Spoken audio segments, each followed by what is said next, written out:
තෙරුවන් සරණයි. අපි කතා කරේ සතර සතිපට්ඨානය ගැන. කායानुපස්සනාව, වේදනානුපස්සනාව, ධම්මානුපස්සනාව, චිත්තානුපස්සනාව. හැබැයි මේ සතර සතිපට්ඨානය තුළ අපි කතා කරන කායानुපස්සනාව, වේදනානුපස්සනාව, චිත්තානුපස්සනාව, ධම්මානුපස්සනාව කියලා කියන්නේ ස්කන්ධයමයි. අපි ඒක කලින් දේශනා කරනකොටත් ඒ අදහස ඉදිරිපත් කරා. ස්කන්ධයේ උදේවැය දැකීම තුළිනුයි මේ සිත හට ගන්න ආකාරය දැකීම වෙන්නේ. ස්කන්ධානම් පාතිභාවෝ ආයතනනම් පටිලාභෝ අයං උච්චේ ජාති කියනකොට මේ ස්කන්ධය නිසා ආයතන හැදෙන්නේ. ඇස කියන ආයතනය හැදෙන්නේ. එතකොට ඇස කියන්නේ මෙතන මස් ඇස නෙමෙයි. මේ අපිට මේ පේන මේ මස් ඇහැ නෙමෙයි. මෙතන ඇස කියන්නේ ඒ ක්ෂණයක හට ගන්න දෙයක්. ඒ ක්ෂණිකවමයි ඇස හට ගන්න. මේ මොහොතේ මේ දැන් ක්ෂණිකව ඇස හට ගන්නවා. දැන් අපිට පේනවා කියන කාරණාව සිද්ධ වෙන්නේ ඇසක් හදාගෙනයි. හැබැයි මේ ඇස කියන එක ක්ෂණිකව හට ගන්නවා කියන එක ඔබ නුවණින් දැකිය යුතු කාරණයක්. ඔබට මේක බාහිරින් හමු වෙන දෙයක් නෙමෙයි. මේක නුවණට ප්‍රත්‍යක්ෂ වෙන්නේ. දැන් මේ පවතින ඇහක් නෙමෙයි. ක්ෂණිකව මේ මොහොතේ අපි මේ බලන හැම දෙයක්ම අපි ක්ෂණිකව හදාගෙන ඇස හදාගෙනයි බලන්නේ. ඇස කියන්නේ මසස නෙමෙයි. මසස කියන්නේ කැමරාවක්. ඒක ප්‍රතිබිම්බයක් හදන්නේ. ඒක ප්‍රතිබිම්බයක් අපිට බාහිර තියෙන ඒ කිරණ හතර මහා භූත ස්වභාවය නෙමෙයි. අපිට මේ කැමරාව ගත්ත ෆොටෝ එක තුල අපි දකින්නේ මේකේ පුජ්‍යලයෝ. අපි දකින්නේ දෙයක්, පුටුවක්, ඇඳක්, ගහක්. එතකොට මේවා ඇවිල්ලා සිතුවි චේතන. එතකොට මේවා ඇවිල්ලා අපි හදා ගන්න තියෙන එක මනෝ විඥාණයෙන් හැදෙන්නේ. එතකොට චක්කු විඥාණය කියන්නේ මේ ගන්න ෆොටෝ එක. ඒක ඇවිල්ලා ප්‍රතිබිම්බයක්. ඔබ බලන්නේ කැමරාවෙන් ගත්ත ෆොටෝ එකක්. දැන් කැමරාවෙන් ෆොටෝ එකක් අරගෙන බලන්නේ දැන් මේ ෆොටෝ එකේ ඒ ෆොටෝ එක පින්තූරයක්. ඒකේ තියෙන පාට ටිකක්. ඒකේ නෑ ආත්මීය දේවල්. ඔබට ඒක පැහැදිලිනේ. ඡායාවක් නේ, චිත්‍රයක් නේ. කැමරාවෙන් ෆොටෝ එකක් ගත්තාම ඒකේ තියෙන විදිහ නෑනේ ආත්මීය දේවල්. අන්න ඒකම තමයි මසසේ මෙන්න මේ ඇස කියන කාරණාව Taman දකින්න ඕනි. නුවණින් දකින්න ඕනි. ප්‍රසාදවත් වෙනවා කියන තැන. ආලෝකයක් තිබුණොත් තමයි මෙතන දිලිසීමක් වෙන්නේ. යම්කිසි දිලිසෙන පෘෂ්ඨයක් තිබ්බොත් ඒක තමයි ප්‍රසාදවත් වෙනවා කියන්නේ. ආලෝකයට ප්‍රසාදවත් වන්නේ මේ ඇස කියන. ඇස හදාගෙනයි අපි එතකොට තියෙන්නේ. ඒක ප්‍රසාදවත් වීමක්. ඒ ආලෝකය අටගත්තාම තියෙනවා නැත්තම් නැහැ. ඒක හේතු නිසා හටගෙන හේතු නැති වෙනකොට නැති වෙනවා කියන්නේත් ඒකමයි. ඇස හටගන්න හේතු තියෙනවනේ. දැන් අන්ධකාරයක ඇසක් උපදින්නේ නැහැ. ඒකට ආලෝකයක් තියෙනවනේ. එතකොට මේ ආලෝකය නිසායි ගසත් ආලෝකයක් නිසා පොළොවක් තිබුණොත් ප්‍රතිබිම්බයක් පතිත වෙනවා. හැබැයි ගසත් ආලෝකයක් පොළොවත් නිසා මේ ප්‍රතිබිම්බය හටගන්නේ. අන්න ඒකම තමයි තින්නම් සංගති පස්සෝ කියලා මේ ස්පර්ශය කියන කාරණාව ගන්න. හැබැයි මෙතන පොළොවක් නැතුනොත් මේ ප්‍රතිබිම්බය වදින්නේ නැහැ. ඒත් අපිට ප්‍රතිබිම්බය හම්බ වෙන්නේ නැහැ. ඒ වගේම ආලෝකය නැතුව හම්බ වෙන්නේත් නැහැ. ගස නැතුව මේක සෙවණැල්ලක් හම්බ වෙන්නේත් නැහැ. ගසක් නැතුව සෙවණැල්ල හම්බ වෙන්නේ නැහැ. ආලෝකය නැතුව හම්බ වෙන්නේ නැහැ. පොළොව නැතුව හම්බ වෙන්නේත් නැහැ.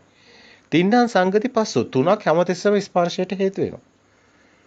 ඒකයි චක්කුංච පටිච්ච රූපේච උප්පච්ච චක්කු විඥානං තින්නම් සංගති පස්සෝ කියලා අර විඥානය කියන්නේ ඒක ස්පර්ශය කියලා ගන්න. මනසට ස්පර්ශ වෙන්නේ. සම්පස්සේ කියන්නේ හැමතිස්සෙම මනසට. ඒක ධම්ම. ওই ස්පර්ශය හරහායි ධම්ම එන්නේ. ධම්ම කියනකොට ගන්නෙ විඳීම් හැදීම් දැනගැනීම. වේදනා සංඥා සංකාර. මනසට අරමුණු වෙන්නේ නැහැ බාහිර. මනසට අරමුණු වෙන්නේ ධම්ම විතරයි. ඔබ මේක නුවණින් දැකිය යුතුයි. හැබැයි ක්ෂණිකවයි මේක හටගෙන නිරුද්ධ වෙන්නේ. මේක පවතින දෙයක්ුත් නෙමෙයි. අනිත් එක තමයි ඕකටම තමයි මනෝ විඥාණයෙන් හටගත්ත දෙයට තමයි හිත කියන්නේ. දැන් මෙතනදී අපි චිත්තචෛසික කියලා කතා කරන අභිධර්මයේදී ඒ කතා කරන්නේත් චෛසික කියන්නේ අර විඳීම් හැඳින්වීම දැන ගැනීම. සිතුවිලි. ඒකට තව විදිහකින් අභිධර්මයේදී කතා කරනවා පටිඝ සම්පස්සයට අදිවචන සම්පස්සයක් කියලා ස්පර්ශය ගැන කතා කරනකොට. එතරම් පටිඝ සම්පස්සය කියන්නේ බාහිරින් එන මේ ආලෝකයේ ප්‍රසාදය. මෙතන ඉල ස්පර්ශය සම්පස්සේ. ස්පර්ශ වෙන තැන. එතන පටිඝ සම්පස්සේ බාහිරින් වදින තැන අදිවචන සම්පස්සේ කියන්නේ විඳීම හැඳින්ගෙන දැනගැනීම සිතුවිලි.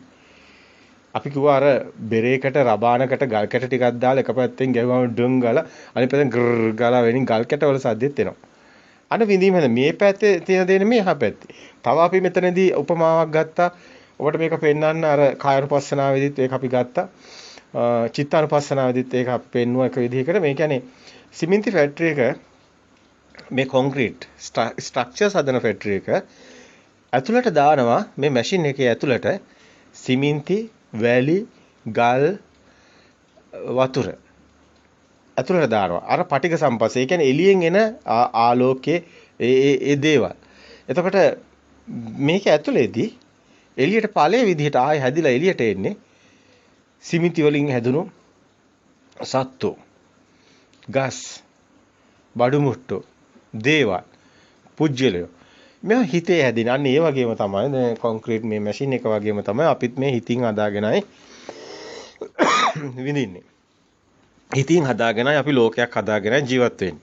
අපිට දරුවෝ ඉන්නවා, අපිට ගෙවල් තියෙනවා, අපිට මේ හැමදේම කියන්නේ අපි හදාගත්ත දේවල්. මේවා එකක්වත් නැහැ.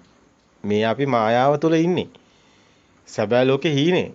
මේක දකින්න ඕනේ නුවණින්. මේ ඉන්න ගමන්ම දකින්න ඕනේ. ඒක තමයි මේ සැබෑ කාරණාව. මේක දකින්න වෙන ක්‍රමයක් නැහැ. මේ කයම උපයෝගී කරගෙන කයෙන් මිදෙන්නයි ඕනි. කය එපා කියලා හරියන්නේ නැහැ. කය අනිත්‍යයි ඕනේ නැහැ කියලා හරියන්නේ නැහැ. මේ කය දර්ශකයක් කරගන්න ඕනි. කය අරමුණු කළානේ කයට හිත තියලානේ සමතේටත් වඩන්නේ. මේ කය අපිට නිවන් දකින්න උදව්වක් වෙනවා.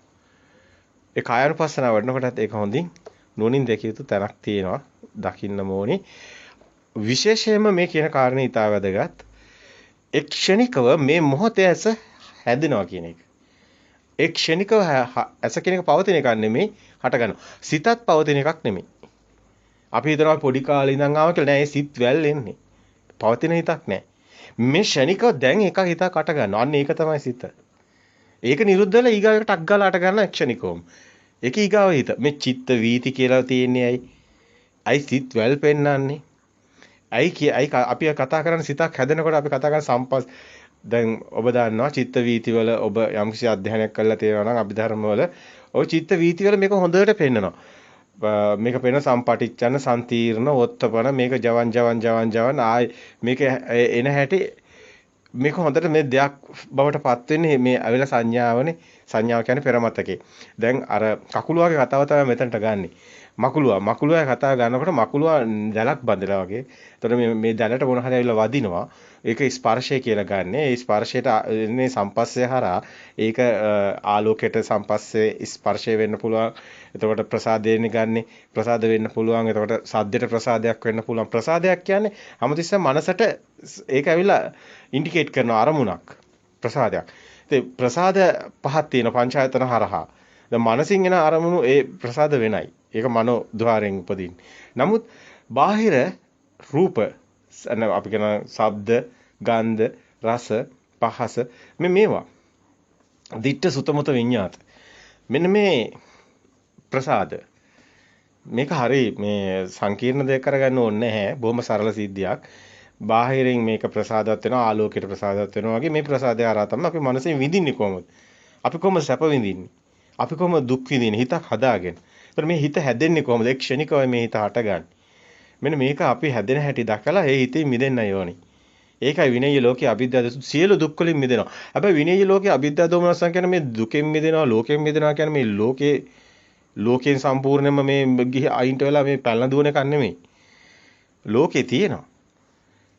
ලෝකේ තියෙනවා, දරුවෝත් ඉන්නවා, ගෙවල් දොරවලුත් තියෙනවා, සේරම තියෙනවා. නමුත් Taman ඇලිලා නැහැ. ඇයි ඒ?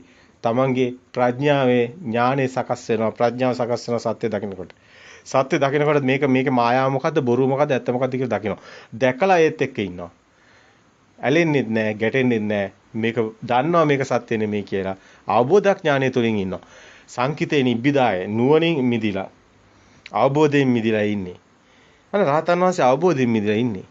රහතන් වහන්සේ නිවන් දැක්කට පස්සේ රාත්භාවයෙන් උත්පස්සේ බහුජන හිතය බහුජන සුඛය නැත්තම් කොහොමද කරන්නේ? කොහොමද රහතන් වහන්සේ සමාජය තුල හැසිරෙන්නේ? ඒ 아무තු කෙනෙක් නෙමෙයි. ඒ කෙනා ඒ විදියමයි. නමුත් ඥානෙ වෙනස්. අවබෝධය වෙනස්. අර පෘථග්ජන භූමියේ ඉන්න අයට ඒ අවබෝධය නැහැ. ඒ අය පුදුන් මනසෙන් ඉන්නේ. අවු රහතන් වහන්සේගේ ස්වභාවය පුදුන් මනසෙන් අභිභවා ගිහිල්ලා සත්‍ය දැකලා සත්‍ය තුල ඉන්නේ. සත්‍ය තුල තියෙන සත්‍ය පමණයි. දැන් මෙතන එතකොට වැදගත්ම තව කාරණයක් තමයි අපි හැමතිස්සෙම ඉස්මතු කරන්න යන්නේ මේ එක්ෂණික සිත කියන එක. එක්ෂණික උපත මරණය දකින්න එක. එක්ෂණික භවය හටගෙන නිරුද්ධ වෙන එක. ಜಾති එක්ෂණිකව හට ගන්නවා කියන එක. මේ නිවන් මාර්ග විශේෂත්වය තමයි අපි හැමතිස්සෙම කතා කරන්නේ එක සිතක් ගැනයි. සිත් වැල්ලිටම පෙන්නන්නේ ඒව ගැට ගැහිලා වැල් හැදිලායි අපිට දේවල් එන්නේ. ඒ අපි එකතු කරගෙන ඉන්නේ. දැන් අපි දෙයක් හැදෙනකොට ඒකට ශබ්ද එකතු වෙලා ඒකට අර පටවි කියන තද ගතිය, කාය ස්පර්ශය එකතු වෙලා මෙතන මනෝ ස්පර්ශය එකතු වෙලා මෙතන මේ සෝත ස්පර්ශය එකතු වෙලා ඒ වගේම මේක සෝත සම්පස්සේ, එතකොට කාය සම්පස්සේ, ගාන සම්පස්සේ, ජීව සම්පස්සේ, ඒ වගේම චක්කු සම්පස්සේ. මේවා සියල්ලගෙම එකතුවක් විදිහට තමයි අපිට දේවල් හැදිලා තියෙන්නේ. අපි ලෝකයක් හැදිලා තියෙන්නේ.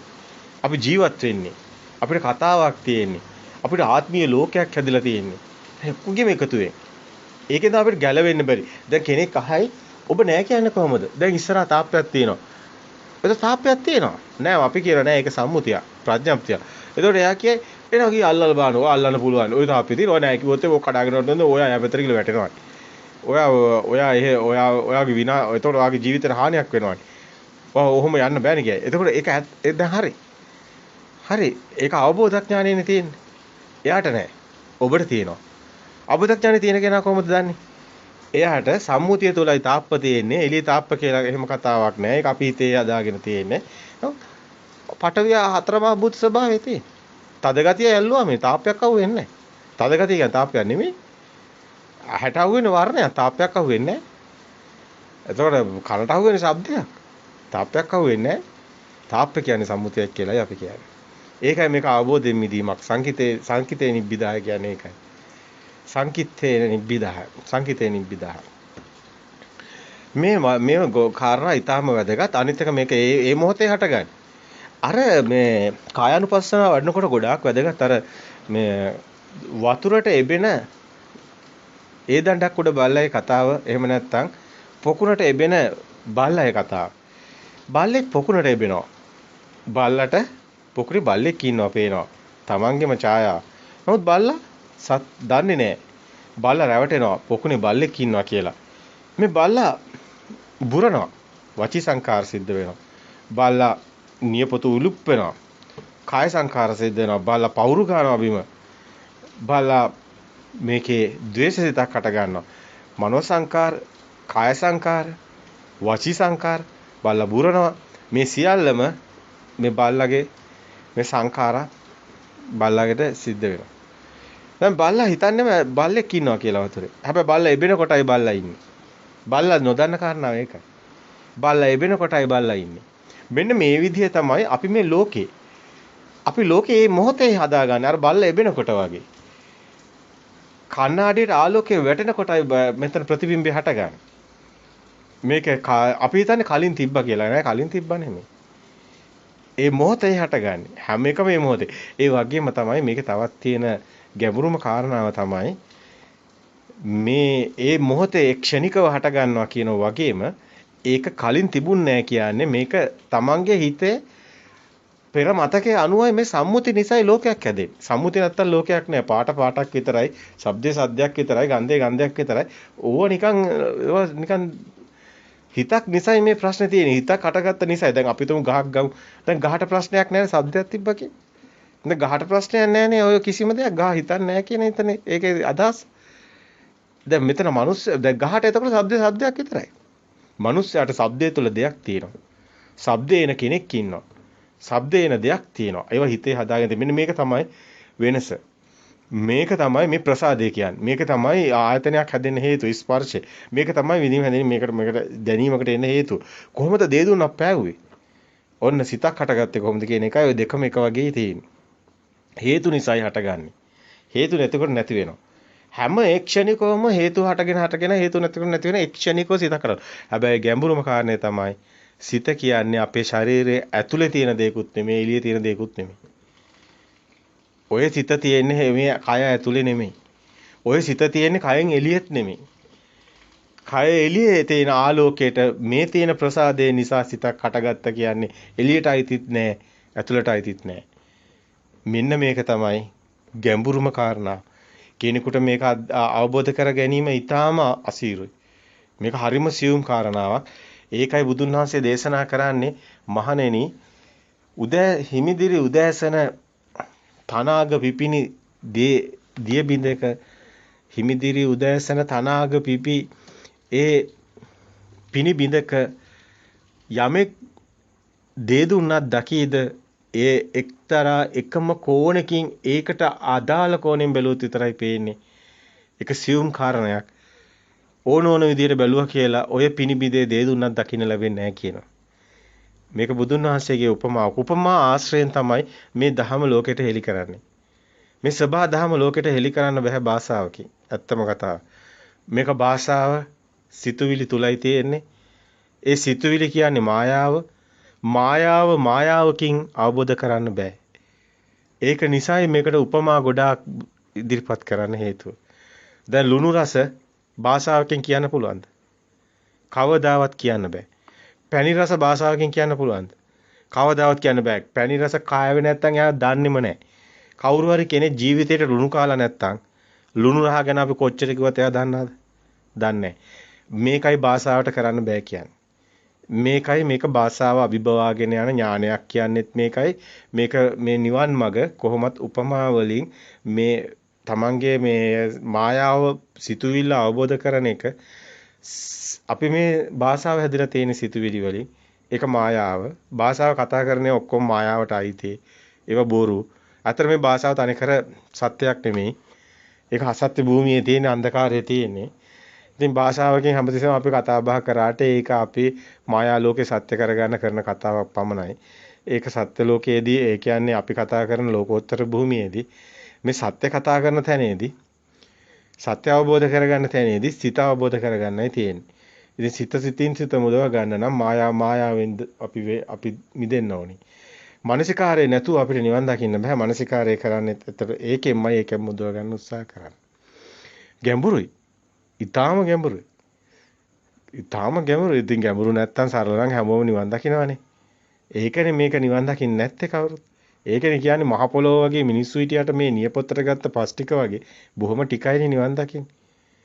ඕකනේ මෙහි තියෙන විශේෂයත් ඕකමයි. මේක සත්තුන්ට කරන්න බෑ. මේක කිසිම ලෝකයකට කරන්න බෑ. මනුස්ස ලෝකයකම උපදින්න ඕනේ. ඉතින් මිනිස්සෙක් වෙලාවේ විඥාන ධාතුවේ මුදව ගන්න මේ විඥානයනේ සකස් වෙවි යන්නේ.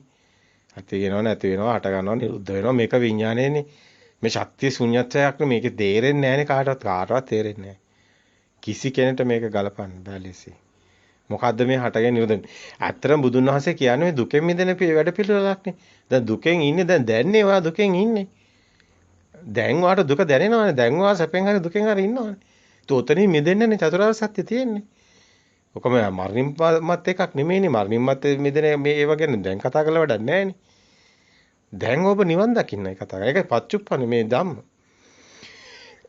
මේ ධර්මයේ සාන්දිටික අකාලික ඒයිපස්සික ඕපනායක පච්චුප්පන්නේ ධර්මයක් වෙන්නේ ඒකයි. මේ මොහොතේ මේ දැන් නිවන් දකින්නේ. මැරලා නෙමෙයි. මැරුණාට පස්සේ වෙන මොකද කියලා කවුරුත් දන්නේ නැහනේ. ඒක බොරු කතාවක් නේ. ඒක මායාවක් නේ. අපි කතා කරන්නේ මේ දැන් දුකෙන් මිදෙන. ඔව් මේ දැන් සාන්ත සෝයටපත් වෙන්නේ. මැරලා නෙමෙයි. දැන් මෙන්න මේක සත්‍ය ඥානය ගැනයි අපි දැන් කතා කරන්නේ. සත්‍ය ඥානය, ඒ කියන්නේ දර්ශනය ගැන. දර්ශනය ගැන කතා කරන්න කෙනෙකුට ඇත්තටම සතර සතිපට්ඨානය ගැන යම් කිසි අවබෝධයක් තියෙන්න ඕනි. මේ කය සත්‍යයක් නෙමෙයි. කය කියන්නේ ඇත්තටම මෙතන ඇවිල්ලා බාහිර තියෙන කයක් නෙමෙයි. ඇත්තටම අපි හිතින් හදාගත්ත කයක් තියෙන්නේ. කය කියන්නේ මේ ස්කන්ධෙටයි. කය කියන්නේ මේ තියෙන රූප කය නෙමෙයි. මෙතනදී අපි කතා කරන්නේ ස්කන්ධානම් පාතිභාව ආතනව. මේ මොහොතේ කයක් හැදෙනවා. දැන් ඇසක් පාටක් හැදෙනකොට, දෙයක් හැදෙනකොට, පුජ්‍යලයක් හැදෙනකොට දැන් මේ ඇවිල්ලා ප්‍රඥප්ති නේ හැදෙන්නේ. දැන් මේ ප්‍රඥප්තිය හැදෙනකොටම කයක් හැදෙනවා. අයියේ. ඇස කියන එක හැදෙනකොටම ඇසක් හැදෙනවා. ඇසත් එක්කම කයක් හැදෙනවා. එතන දැන් කන කියන එක හැදෙනකොටම කන කියන ආයතනත් එක්කම කයක් හැදෙනවා.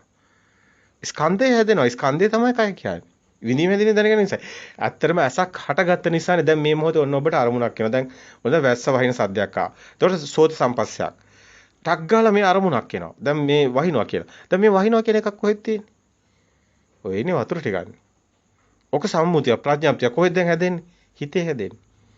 හිතේ හැදෙන කියන්නේ මේ මොහොතේ ක්ෂණේ හැදෙන්නේ. ඒතකොට මේ මොහොතේ ක්ෂණේ මොකක්ද හැදෙන්නේ? ස්කන්ධයක්. ස්කන්ධය කියන්නේ මොකද්ද? විඳීම හැදෙන දැනගැනීම. ප්‍රසාදයක් වෙනවා කියන්නේත් ඕකමයි. මේක ගැඹුරුයි, මහා ගැඹුරක් තියෙනවා. මේ දර්ශනේ ඊටාම ගැඹුරු දර්ශනයක්. සත්‍ය කියන්නේ පරම සත්‍ය. පරම සත්‍ය කියන්නේ පරමාර්ථ සත්‍ය. Universal truth. මේ විශ්වයේ තියෙන පරම සත්‍ය මේ කියන්නේ. මේ කියන්නේ අජර අමරණීයත්වයට යන සත්‍ය ගැන. මේ කියන්නේ නිවන අවබෝධය සඳහා යන ඒ නිවන කියන එක කොතනද ස්පර්ශ කොතනින්ද මිදිලා නිවන් දකින්නේ කියන එක ඔබ විසින්ම ග්‍රහණය කරගන්නවා. කාටවත් කවුරුත් නිවන් දක්වන්න බෑ. තමන්ගේ හිතින් තමන්ගේ සිතට සත්‍ය පේනවා තමන්ගේ හිතේ සත්‍ය අවබෝධ කරගන්නේ තමන්ගේ වඩා. කාටවත් දෙන්න බෑ. කිසි කෙනෙක්ට තව කෙනෙක්ව නිවන් දක්වන්න බෑ. ඒක බුදුවරයෙකුටවත් කරන්න බෑ. පුජ්‍යල භාවයෙන් ගත්තත් අපි එහෙම කතා කරත් කිසි කෙනෙක්ට තව කෙනෙක් නිවන් දක්වන්න බෑ. ඒක තමයි ඇත්ත. තමන්ගෙම සාන්දිටිකව සිද්ධ වෙන්නේ. තමන්මයි දන්නේ කියන්නේ සාන්දිටිකයි කියන්නේ ඕකටයි. තමන්ගේ ඉන්න සිතේ ගින්න පත්තු වෙන එක, ඇලෙන එක, ගැටෙන එක, ඉරිසියාව, රාගය, ද්වේෂය, මෝහය, වෛරය ඔක්කොම තමන්ගේ සිත ගැන තමනු ගැනයි තියෙන්නේ. කතාව. පිටකයට ඒක කතාවක් නැහැ. තමනුයි ඒ සියල්ලගෙම මිදෙන එක හැමදේම දාන්නේ තමනුයි ඒකට සියල්ලම මේක පච්චුප්පන්න ධර්මයක්. තමන්ගේම ධර්මයක්. ඉතින් මේක සාන්දිටිකයි මේක මේ ධර්මයේ තියෙන විශේෂය තමයි මේ ක්ෂණිකව මේ මොහොතේ තියෙන ධර්මයක් නිසා මේකට කාලයක් නැහැ. හැම මොහොතක්ම මෙයා සිහිය එළඹුවොත් සිතුවිලි අයින් කරපු ගමන් මෙයාට එන්නේ මොහොත විතරයි. අතීතයක් නැහැ. අතීතයක් නැති වුණොත් මොකද වෙන්නේ හිතට? දැන් ඉපදිච්ච දවසේ ඉඳන් මේ වෙතනන් තියෙන දතරේ කවුරු රියස් කරොත් මොලේ මොකද වෙන්නේ? දැන් ඔබට සාමාන්‍ය දැනීමක් තියෙනවානේ. සාමාන්‍ය දැනීමේ කම්පියුටර් එකේ දත දානවා. CPU එකේ දන්නවානේ. මෙමරි කෝඩ් එකේ දත දාලා තියෙන්නේ. data දාලා තියෙන්නේ. දැන් ඔය ටික ඉරේස් කරොත් මොකද වෙන්නේ? Okay empty. his අන්න ප්‍රභාස්වරං චිත්තං. මේ මොලේ CPU එක වගේ. database එකක් වැඩ කරනවා. ওই database එක ඉරේස් වෙච්ච ගමන් ප්‍රභාස්වර සිතේනවා. සමනලෙක් වගේ සහැල්ලුවක් දැනෙනවා. හුළඟ වගේ දැනෙනවා. මහා පුදුම සහැල්ලුවක් දැනෙනවා. හිත පුදුම නිර්මලයි. අන්න පුළුවන් නම් කරන්න. ඔබ දිව්‍ය ස්වභාවයටපත් වෙනවා. ඔබ දිව්‍ය ස්වභාවයටපත් වෙනවා. මනුස්ස ස්වභාවයේ තියෙන මෙන්න මේ තියෙන පුරාණ බිදන් කම්මවේ කියන තැන. පුරාණය කියන්නේ මතකේ. අපි පුංචි කාලේ ඉපදිලා තියෙන පුංචි දරුවා ප්‍රභාස්වර මේ ලෝකෙට එළිය දකින්නේ සුද්ධාත්මේ. ඒ සුද්ධ වූ ආත්මේක ප්‍රභවේ මූලේ එතන නැහැ. ඉපදුනාට පස්සේ තමයි වැඩිහිටියෝ දාන්නේ මේ කහ පාට, මේක නිල් පාට, මේක රතු පාට. මේ හැඩතලයේ තියෙන මේක මල් පෝචි, මේක රවුම. බලන්න මොන්ඩිසෝරි ළමයෙකුට උගන්නන හැටි. ඔක්කොම දත්ත දාන්නේ කම්පියුටරේට අප්ඩේට් කරනවා. data දානවා, database එක හදනවා.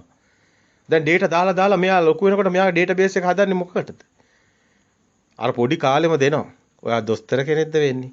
ඉංජිනේර කෙනෙක්ද වෙන්නේ? පොඩි කාලෙම database එක අප්ඩේට් කරනකොටම දානවා ටක් ගාලා එන්ටර් කරන එක. අර දැන් ඔය තියෙන එක සිස්ටම් ටක් ගාලා එන්ටර් කරන්නේ. අන්න ඒක කරනවා. ඊට පස්සේ ඒ දරුවගේ ඔළුවට දාන්නේ ලොකු අය. දැන් දරුවා හිතා ගන්නවා මම ලොකු වුණාම ડોක්ටර් කෙනෙක්. ඊට පස්සේ එතන ඉඳන් ඒ දරුවා ඒ ට්‍රැක් එකේ සේරම data ටික දාගෙන යනවා. අවසානයේ විභාගات කරනවා, ඒවත් කරනවා, කැම්පස් උත් යනවා, ඔක්කොම කරලා අන්තිමටම ලෝගුවක් දාගෙන, නලාවක් දාගෙන දැන් ඉතින් චරිත රඟපානවා. එයා මේ චරිතයක් රඟපාන. එයාට දාපු data ටික අනුව ඒක යන්නේ. එහෙම කෙනෙක් මේ ලෝකේ නැහැ. එයාත් ඇඟේ ලේ තියෙන්නේ, එයාත් උස්ම ගන්නවා, කවදාරි පොළොවට පස් වෙනවා. ඕක නිකන් සිතුවිල්ලක් විතර. ඒ සිතුවිල්ල තුළ මාන්නයක් උපදිනවා. අහංකාරයක් උපදිනවා. ලොකුකමක් හිතට එනවා. ආත්මීය හැඟීම දරුණු වෙනවා. එච්චරයි. පුස්සක්. එතන නැහැ ඔය කියන දිව්‍ය ස්වභාවය. ඔතන නැහැ ඔය කියන මේ කියන නිර්මලත්වයට ප්‍රභාස්වර සිත අපිරිසුදු වෙලා දූෂණය වෙලා තමයි ඔය කියන සේරම මේ ඔය සම්මුති ලෝකයේ හැදිලා තියෙන්නේ. ඔය තියෙන රැකියාවල් ටිකක් සමාජයක් තියෙනවනේ සමාජයේ ජීවත් වෙන ක්‍රම ටිකක් තියෙනෝනේ. ඉතින් සමාජයක් නම් මිනිස්සු ගොඩක් ඉන්නවා. මිනිස්සු ගොඩට ආරක්ෂාව පොලිසියක් ඕනි. ඒ වගේම අසනීපයක් වුණොත් බෙහෙත් දෙන්න වෛද්‍යවරු ටික ඕනි. ඒ වගේම ඒගොල්ලන්ට ඉන්න තැන හදාගන්න ඔය වගේ ඉංජිනේරු ටිකක් ඕනි. ඉතින් මේවා රස්සාව. ඔච්චරයි. ඔය ජීවත් වෙන මාර්ග ක්‍රමෝපායන් ටිකක් තියෙනවා. දැන් ඉතින් ඔය ජීවත් වෙන මාර්ග ටික කොහෙද තියෙන්නේ? ඉතින් අනිත් ඒකට විශේෂ හැකියාවන් ටික එතන ඩේටා ටික හැදෙනවා. ඉතින් ඒ සමාජය රැකෙනවා. සමාජය ගෙනියන්න තමයි ওই ටික තියෙන්න ඕනේ. ඕක නැහැ මේ පරම සත්‍ය ඕක නැහැ. පරම සත්‍යෙට ඕව වැඩක් නැහැ. ඔයා දොස්තර කෙනෙක් වුණත් එකයි, ඉංජිනේර කෙනෙක් වුණත් එකයි, මොකෙක් වුණත් එකයි. ඇමති කෙනෙක් මොකෙක් වුණත් එකයි. ඒක මනුස්ස පුහුදුන් ලෝකේ. සැබෑ ලෝකේ ඒක නෙමෙයි. අමරණීයත්වයට එතනින් යන්න බෑ. මේ ඉපත, මේ මරණය හැමෝම මැරෙනවා. ඒ හැමෝටම දුක උරුමයි. හැමෝම මරණ දවසට අඬනවා. හැමෝම ඉරිසියාවෙන් කෑ ගහනවා, වේදනාවෙන් කෑ ගහනවා, දුක එනවා, සැප එනවා, සින්දු කියනවා, hina වෙනවා. අර මනුස්ස ලෝකේ තියෙන සේරම ඒ ටික තමයි තියෙන්නේ. එතන බොළඳ ලෝකේ. මෝහ ඝන අන්ධකාරය.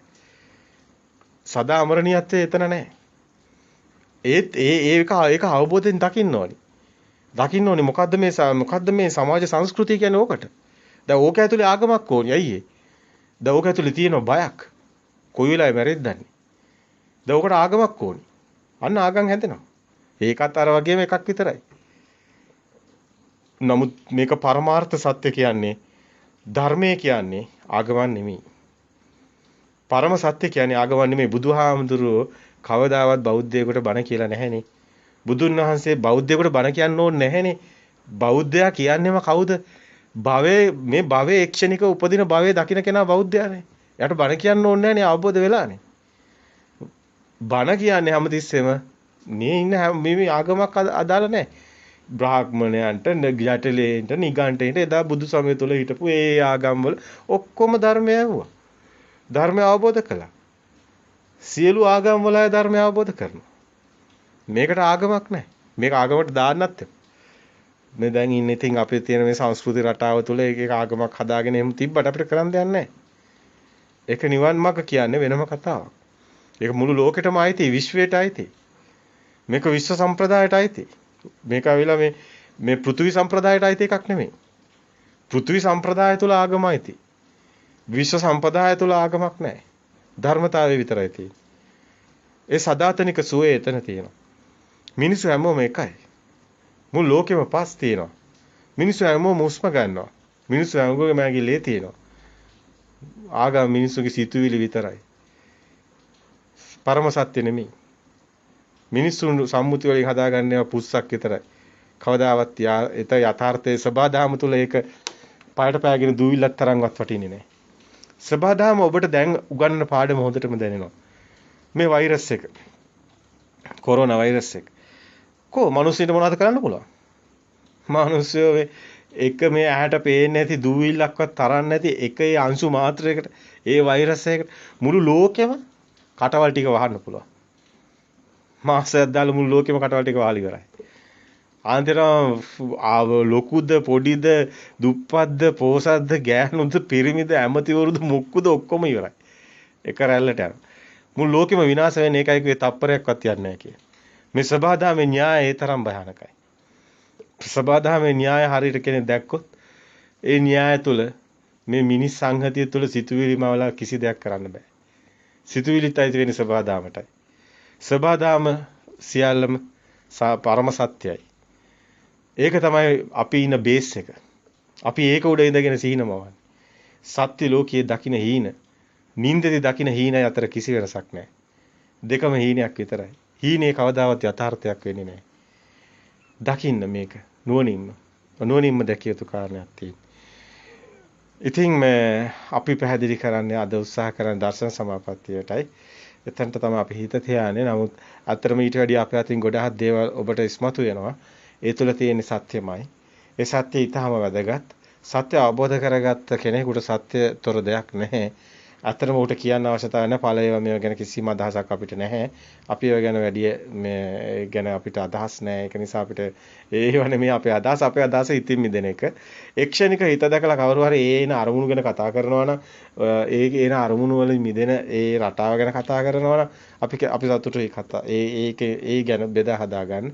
අපි සතුටුයි ඊට තව මොන හරි දෙයක් එකතු වෙන්න ඕනද? ඒන මිදීම ප්‍රත්‍යක්ෂ නම් ඔහු මහා ශ්‍රේෂ්ඨයි. ඔහු මනුස්ස ඒ කියන පුජ්‍යල භාවයේ මිදෙන තැනක් සබහා දහමට ඔහුගේ සබහා දහම සමග ඔහු මිශ්‍ර වෙනවා නම් සබහා සාමට ඔහු එකතු වෙනවා නම් එයයි සිදු වෙන්නේ. ඒ තුල ඔහුට දුකක් නැහැ. ඒ තුල පුජ්‍යලයක් නැහැ. ඒ තුල මිනිසෙක් නැහැ. ඒ තුල තියෙන දිව්‍ය ස්වභාවය, බ්‍රහ්ම ස්වභාවය, අභිභවාගිය, බුද්ධ ස්වභාවය, රහත් ස්වභාවය, සියලු දේ මිදුණු ස්වභාවයට එතරම් තියෙනවා. හමු වෙනවා. ඒ මග යන්නේ. මේකයි අපි ඇත්තටම සාරාංශව පෙන්නනවා, කෙටියෙන් පෙන්නනවා. පොඩි දැක්මක් දෙනවා හැමතිස්සෙම. ඔන්න ඕකයි මග කියලා. ඇත්තටම ඒකයි මග. මේ තුල සුගති පරායන වෙනවා. හැබැයි නිවන තුලයි සුගති පරායන වෙන්නේ. කවුරු හරි කෙනෙක් මේක එක සැප හොය දඟලලා ඊට පස්සේ මරනකොටත් තවත් ඔය හැරි ලෝකයකට යන්න දඟලනවා නම් සැප හොයන්න. එයාට කවදාවත් ඒක හම්බ වෙන්නේ ඒක වෙන්නේ මේ සිතේ සිතුවිලි වලින් මිදෙන තැන තියෙන සාන්ත සුවයටපත් වෙනවා නම් අන්න අපි කතා කරමු ඕනනම් විවේකද ප්‍රීති සුඛ සුකුම සත්‍ය සංඥාව සකස් වෙනවා. පොට්ටපාද සූත්‍රයට එමු. ඒක තුළ බුදුන් වහන්සේ පොට්ටපාද බ්‍රාහ්මණයට හොඳට පැහැදිලි කරනවා විවේකද ප්‍රීති සුඛ සුකුම සත්‍ය සංඥාව කියන්නේ මොකක්ද කියලා. මේ සිතේ තියෙන ස්වභාවය හැමතිස්සම සැප හොයන ස්වභාවය ඒක කම්සප කියන එකට ඇලි ඒ කම්සප පස්සෙම දුවලා හති වැටිලා ඒක එපා වෙච්ච දවසට අර ගිහි ජීවිතය තුළ සැපම හොයලා මිරිගුව පස්සේ දුවලා අර මුවෙක් වගේ වතුර කියලා මිරිගුවට දුවලා අතිර හති වැටිලා මැරෙන්න ලඟ වුණා. සැප හොයලා සැපක් නැහැ කියලා තේරිච්ච දවසක් එනවා. අන්න ඔහු නිවනට ලඟ වෙනවා. අන්න විවේකයේ හොයනවා. මානසික සුවය හොයනවා. විවේකද ප්‍රීති සුඛ සුභ ඒ විවේකයේ කියන්නේ කම්සප හේම අත්තරපු ගම ඔහුට දැනෙනවා සාන්ත ප්‍රණීත ගතිය. ඒ ප්‍රීතියක් දැනෙනවා සුඛේ එතනම එනවා. ප්‍රීති සුඛ ඒකාග්‍රතාව කියන තැනට ගේහසිත සෝමනස්සේ සැප හැවුවා. ගේහසිත දෝමනස්සේ දුකටපත් වුණා. සැප හම්බ වෙන්නේ නැහැ. සැපේ හෙව්ව හම්බුනේ නැහැ. ඒක අවසානයේ ඒකේ කෙලවරක් නැහැ කියලා තේරලා ගේහසිත දෝමනස්සයට ආවා. ගේහසිත උපේක්ෂාවට එනවා. එහෙම නැත්තම් ගේහසිත උපේක්ෂාව ගේහසිත දෝමනස්සයෙන් ඒකේන නෙක්ඛම්මසිත සෝමනස්සයට එනවා. ඒ කියන්නේ ගිහි ජීවිතය තුළ කම්සපේ හිම අත්හැරලා ඔහු නෙක්ඛම්මයට එනවා. කම්සප අත්හැරපු පැත්තට එනවා. කම්සප අත්හැරන පැත්තේ තමයි නෙක්ඛම්මේ තියෙන්නේ. නෙක්ඛම්මසිත සෝමනස්සය කියන්නේ ඒක සැපයි කියලාත් හැබැයි දකින්න. එතනත් සැපක් දකින්න. දැන් කම්සප අත්හැරපු ගමන් දැනෙන සැප. නෙක්ඛම්මසිත සෝමනස්ස. ඒක සෝමනස්ස හොඳයි කියලායි ගන්නෙ. නමුත් ඒකෙත් හොඳක් ඊට පස්සේ එයා හොයනවා මේකේ ඵල හොයනවා මේකේ මේ නිවන් දකින්න හොයනවා ඵල හම්බ වෙන්නේ. ඵල පස්සේනේ යන්නේ ඒකෙත් එයාට නොපෙනෙන සපක් තියෙනවා. ඒකයි සෝමනස්සේ කියන්නේ. නෙක්ඛම්මසේ සෝමනස්සේට ආපු කෙනා ඒකෙත් ඵල හොයනවා. දැන් බලනවා භාවනා කරනවා දැන් සමාධි හොයනවා සමාධි පිරිනනවා ඒක පවතින්නෙත් නැහැ. ඊට පස්සේ ධ්‍යාන බලනවා ඊට පස්සේ මේවා ඵල හම්බ වෙන්නේ නැහැ. සෝවන් වෙලත් නැහැ. දැන් ඊටපු තැනම මේ නෙක්ඛම්මසේ දැන් මෙයා ආරාණයට ගියා කියමු. ආරාණයට ගියත් එයාට තියෙනවා නිවන් දැකීමේ අර ආසාවක්. ඒකයි සෝමනස්සේ කියන්නේ. නමුත් ඒක වෙන්නේ නැතුනොත් මොකද වෙන්නේ? එයා ආයි නෙක්ඛම්මසේ දෝමනස්සේට වැටෙනවා. දැන් ඉතින් ඒත් කමන්නේ මම පව් කරන්නේ නැහනේ මං ඉස්සර වගේ දැන් නැහනේ දැන් මං මෙහෙම සිල්වත් දැන් මම මෙහෙම මංගාව අඩු ගානේ මෙහෙම ගුණාංග ටිකක් හරි තියෙනවනේ කියලා අන්න නෙක්ඛම්මසිත උපේක්ෂාවට ආවොත් අනේ නෙක්ඛම්මසිත උපේක්ෂාව තියෙන තැන හිත විරාග නිස්සිත නිරෝධ නිස්සිත ඒ නිබ්බිදාවට ගියොත් ඒ කම්සපයක් දැන් ඔහුට නැහැ. හැබැයි ඔහු මොනවාරි හොය හිටියනම් ඒ මහා තිබිච්ච ඒ ගින්නක් දැන් හොයන ගින්නක් නැහැ. හිත නිවිලම යනවා. අන්න එනවා අර සිතින් මිදෙන පැත්තෙන් එන්නේ. හැබැයි දර්ශන සමාපත්තිය සත්‍ය ඥානය අවශ්‍යමයි. අපි නෑ කියන්නේ නැහැ. ඒක අවශ්‍යමයි. ඒ හරහා මේ ගමන තියෙන්නේ. ඒක යම්කිසි විදියකින් කල්යාණ මිත්‍රයෙක්ගෙන් එයාට ලැබෙන්න ඕනි පණිවිඩේ. ආ කියන්නේ ධර්මයේ සත්‍ය දකින්න ඕනි. මේ ලෝකේ සත්‍යයක් නෙමෙයි බව, මේ ලෝකේ බොරුවක් බව, මායාවක් බව, මේක හිතේ ඇදෙන බව, හිතෙත් හත ගන්න දේ මේ මොහොතේ විතරයි, ඒ ෂණේ විතරයි. මෙන්න මේ පණිවිඩය ලැබෙන්න ඕනි කාගෙන් හරි. මේ දර්ශන සමාපatti සත්‍ය ඥානෙ ලැබෙන්න ඕනි.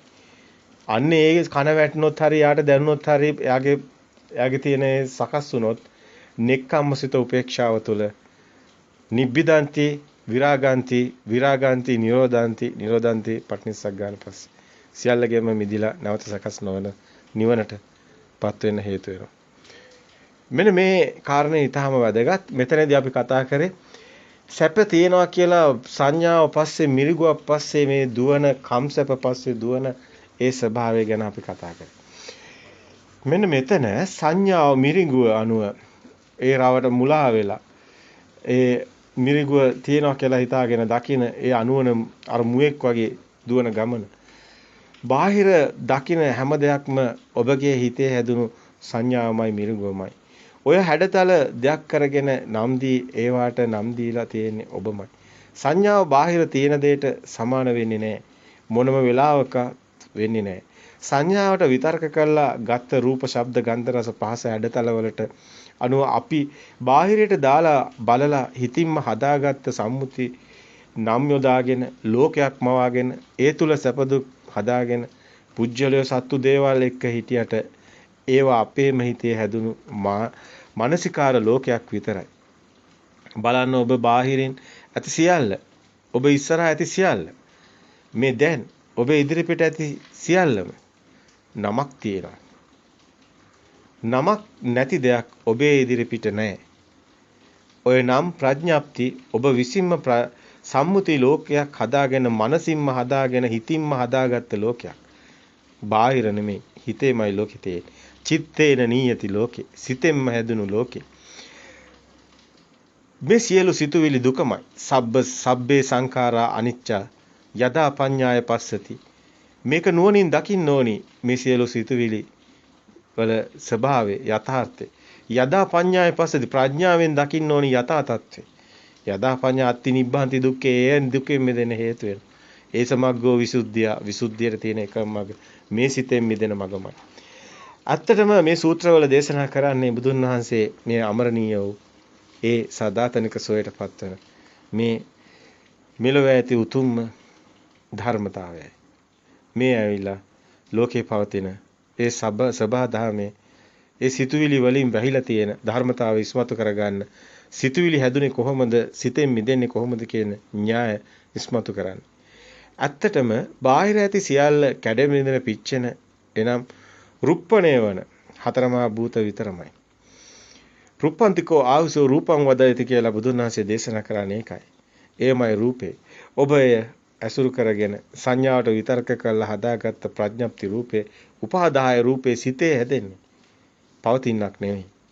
සිතේ හැදුණු රූපයක් තියෙන්නේ. රූප සංඥා කියන්නේත් ඒකමයි. ඒ නිසාම ඔබට දුක ගෙනල්ලා දෙනවා. ඔබ බාහිරින් හදාගත්තේ කුමක්ද?